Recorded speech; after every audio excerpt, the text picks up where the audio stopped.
They say loyalty is rewarded in the end, but sometimes it leaves you with an empty seat at the table. I'm Elspeth Moore, born in 1962 in Perth, Australia. Back in the spring of my 60th year, I had spent 3 years saving for the ultimate gift to my daughter, a luxurious one-week trip across Europe. I felt proud, excited, and full of anticipation, but then something happened that I never saw coming. Today, at 63, sitting here in my sunlit kitchen, I'm finally sharing this because no parent should be blindsided the way I was. If you're listening, drop your city below, and don't forget to like, subscribe, and share so others can hear this too. For 3 years, every spare dollar I could manage went into a special travel fund. I skipped hair appointments, resisted the lure of new clothes, even cut down my morning coffee runs. My daughter, Annelise, and I had spoken endlessly about wandering cobblestone streets in Paris, tasting fresh pasta in Rome, and taking the gondola rides in Venice. The thought of seeing her face light up in those places kept me going. I had the itinerary mapped out, reservations confirmed, and matching silk scarves bought for our travel photos. This trip wasn't just a holiday, it was a love letter to our bond, proof that I valued our time together above anything. The day before our departure, I was folding my clothes into my suitcase when Annelise walked into the living room. Her hands twisted nervously, and she wouldn't quite meet my eyes. "Mom," she began softly, "there's something I need to tell you." I thought she was about to confess to forgetting her passport or misplacing her new shoes. Instead, she dropped a sentence that hit me like a sudden storm. "I've decided to take Marianne instead." Marianne, her stepmother. My ex-husband's second wife. The woman who had been unemployed for years and never lifted a finger to help me raise Annelise after the divorce. At first, I laughed, thinking it was some bizarre attempt at humor. But her eyes were steady, her tone unshaken. "She's never been to Europe," Annelise continued. "She's been feeling down, and I thought, maybe she needs this more than you do right now." My mouth went dry. The words tangled in my throat. All the late nights I'd spent calculating exchange rates, all the small sacrifices, the joy of planning it all collapsed into a hollow ache in my chest. I tried to speak, but she pressed on as if rehearsed. "You're strong, Mom. You've traveled before. Marianne hasn't. She's family too." I wanted to scream that I was her mother, that my sacrifices weren't interchangeable. But the disbelief held me in place. My suitcase sat half-zipped beside me, a silent witness to the absurdity unfolding in my own home. When she left, I sat in my quiet living room staring at the folded scarves. My phone buzzed. It was my neighbor, Mrs. Keating, a kind widow in her 70s who always brought me lemon cake in spring. She heard my voice crack when I answered and immediately said, "I'll be right over." Minutes later, she was sitting opposite me at the kitchen table, hands wrapped around a mug of tea. I told her everything, each word scraping my throat. She listened, her brow furrowing deeper. Then she leaned forward and said, "Elspeth, you don't have to let them take this from you. You paid for it. You planned it. You decide." Her words snapped something in me. That night, I sat at my laptop, logged into the booking accounts, and one by one, canceled every reservation under Annelise's name. Flights, hotels, guided tours, the works. For the non-refundable parts, I didn't care. The petty satisfaction of imagining their faces at the airport counter was worth more than any refund. By midnight, I had no trip with Annelise, but I wasn't going to waste what I'd built. I stared at the blinking cursor in the flight search bar and, almost on impulse, typed Ireland. Within an hour, I had a ticket booked to Dublin. No grand tours, no matching scarves, just me, a suitcase, and the stubborn urge to salvage my own joy. When I told Mrs. Keating the next morning, she clasped my hand and said, "Good for you, love. Make it yours." I left 2 days later, still nursing the sting of betrayal, but determined to turn it into something else. On the plane, as I watched the clouds curl beneath us, I realized this was the first trip in decades where I was answerable to no one. No compromises. No adjusting for someone else's mood. The thought was both liberating and terrifying.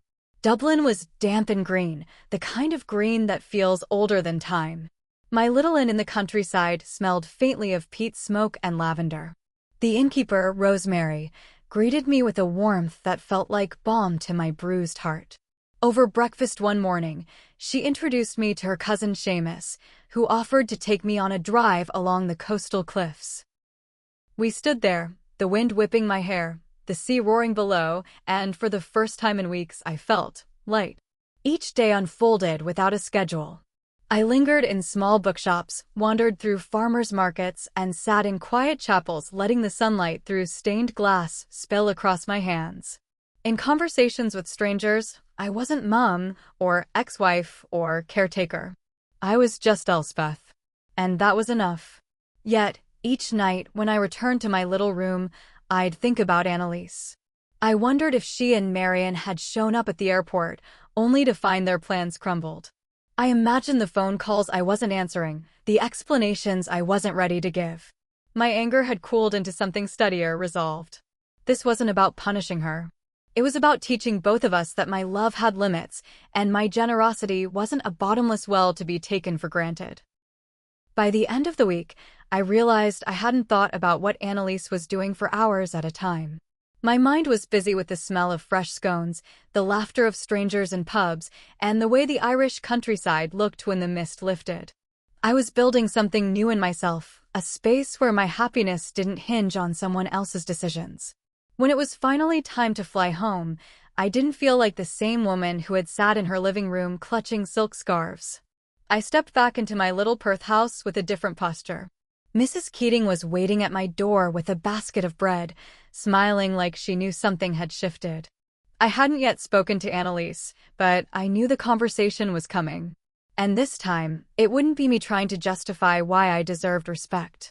This time, I would speak from a place that couldn't be bargained down. When I returned home from Ireland, the scent of wattle and eucalyptus greeted me like an old friend, and I felt a quiet power I hadn't known in years. My suitcase had hardly settled before the first message from Annelise arrived. Mom, I don't understand why you canceled everything. Marianne and I read it once, then set my phone down.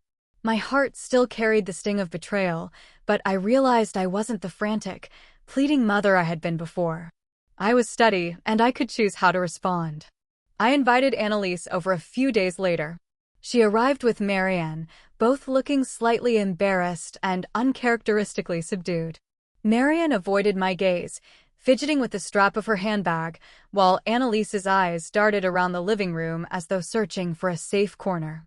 I gestured to the sofa and said nothing at first, letting the silence settle like a slow fog. Finally, Annelise broke it. Mom, I thought it would be fun for Marianne. I didn't think you'd mind. I leaned back and let the words sink in. Fun for her at the expense of my feelings? I asked quietly, careful not to let my anger spill over too quickly. I spent 3 years planning something special for us. Every late night, every skipped treat, every sacrifice, it wasn't just for anyone who asked. It was for me and you together. Marianne's cheeks colored slightly, but she said nothing. Annelise shifted in her seat. I didn't see it like that, she admitted. I just wanted to make her feel included. I shook my head slowly, letting the disappointment weigh heavily. Inclusion doesn't mean replacing me. Love isn't measured by who gets the grandest trip. It's measured by respect, by acknowledging effort and sacrifice. Their silence confirmed the weight of my words. For a moment, I allowed myself to feel the full pulse of my earlier heartbreak. Then I exhaled and added, I canceled everything because I had the right to. And I chose to spend that week discovering myself, which is exactly what I should have been doing all along. They were quiet for several moments. Marian glanced at Annelise, perhaps seeking approval, but Annelise finally said, I'm sorry, Mum. I should have thought of you first. I didn't understand how it would hurt you. I nodded, acknowledging her words without rushing to forgive. Reconciliation would come slowly, but the important thing was that I was no longer the passive participant in my own life. The solo trip to Ireland had left its mark on me. I discovered that I could enjoy my own company in ways I hadn't allowed myself before. There were evenings when I would sit on the edge of a cliff, watching the sun set over the Atlantic, feeling the wind sweep across my face, and I realized that I could be complete without someone else's validation. I had laughed freely in pubs, shared stories with Rosemary and Seamus, and even danced under the faint drizzle of a quiet Dublin night. I hadn't needed a companion to make the moments magical. They were magical because I allowed myself to be fully present in them. One afternoon, I wandered into a small pottery shop in Kinsale. The owner, a wiry man named Declan, offered me tea while I admired his hand-thrown mugs. We talked about travel, about loss, about the strange and wonderful independence that came with age. I realized then that the journey wasn't just geographical, it was internal. Ireland had stripped away the layers of my identity I had worn out of duty and expectation, leaving behind the core of who I really was. I had learned to say no, to choose joy unapologetically, and to accept that my own happiness was not negotiable. Returning home, I found that small shifts in mindset rippled outward.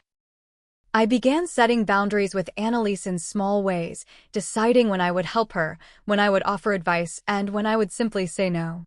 She tested the limits at first, but gradually, the dynamic between us changed.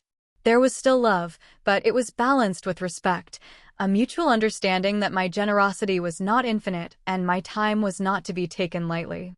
Marianne, on her part, seemed to understand that her presence could no longer displace me. There was tension, certainly, but also a new clarity in our interactions. I found joy in the ordinary as well.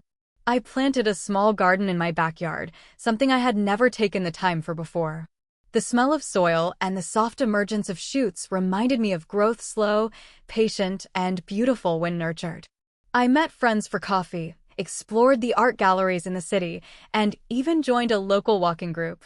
Each small act of independence reinforced the lessons I had learned in Ireland.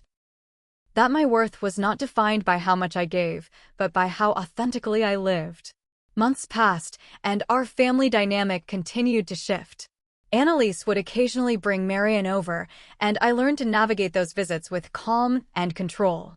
There were moments of tension, yes, but also opportunities for deeper understanding. I found that I could love fiercely and still enforce boundaries, that I could be a mother without being a doormat, and that respect needed to be earned, even within families. Looking back, the trip that never was became the catalyst for a transformation I hadn't anticipated. The heartbreak, the betrayal, the initial sting of rejection, they were all essential threads in a larger tapestry of self-discovery and empowerment. I had reclaimed my agency, embraced my independence, and cultivated a sense of joy that was completely my own. I often tell people that the best journeys are sometimes those taken alone. You meet yourself in the quiet corners of foreign streets, in conversations with strangers, in the simple pleasure of being unbound by expectations. That is what I experienced in Ireland, and it's a lesson I carry every day. The love I share with Annelise is deeper and healthier now, built on mutual respect rather than unexamined habits. So, if you find yourself feeling sidelined by those you care for, remember this: your happiness is not a commodity. It's yours to protect, nurture, and celebrate.